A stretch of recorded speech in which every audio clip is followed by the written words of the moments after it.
ഡ്രീംസിന്റെ പുതിയൊരു വീഡിയോയിലേക്ക് എല്ലാവർക്കും സ്വാഗതം. സൗജന്യ ഓണക്കിറ്റിനെ കുറിച്ചാണ് ഇന്ന് നമുക്ക് ചർച്ച ചെയ്യാനുള്ളത്. ആദ്യമായി അന്ത്യോദയ അന്ന യോജന അഥവാ മഞ്ഞ കാർഡുകൾക്കുള്ള കിറ്റ് വിതരണത്തെ കുറിച്ചാണ് പറയുന്നത്.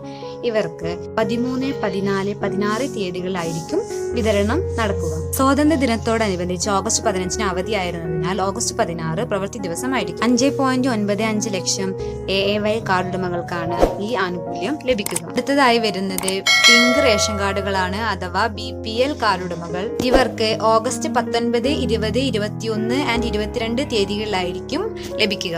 ഏകദേശം 31 ലക്ഷം കുടുംബങ്ങൾക്കാണ് ഈ ആനുകൂല്യം ലഭിക്കുക. ബാക്കി വരുന്ന ഏകദേശം 51 ലക്ഷം നീല വെള്ള കാർഡ് ഉടമകൾക്ക് ഓണത്തിന് മുൻപായി കിറ്റ് ലഭിക്കുന്നതാണ്. ഇനി നമുക്ക് കിറ്റിൽ എന്തൊക്കെയാണ് ഉൾപ്പെട്ടിട്ടുള്ളത് എന്ന് നോക്കാം. 1 കിലോ പഞ്ചസാര, 500 ഗ്രാം ചെറുപയർ അല്ലെങ്കിൽ വൻപയർ, 1 കിലോ ശർക്കര, മുളകുപൊടി, മല്ലിപ്പൊടി, മഞ്ഞൾപ്പൊടി, സാമ്പാർ പൊടി 100 ഗ്രാം വീതം, 500 ml വെളിച്ചെണ്ണ, പപ്പടം 1 പാക്ക്, സേമിയ അല്ലെങ്കിൽ പാലട 1 പാക്ക്, ഗോതമ്പ് നുറുക്ക് 1 കിലോ. 500 രൂപ വിലയുള്ള 11 സാധനങ്ങളാണ് ഈ കിറ്റിൽ അടങ്ങിയിട്ടുള്ളത്. എല്ലാവരും ജൂലൈ മാസത്തിൽ റേഷൻ വാങ്ങിയ അതേ കടയിൽ നിന്ന് വാങ്ങാൻ ശ്രമിക്കുക.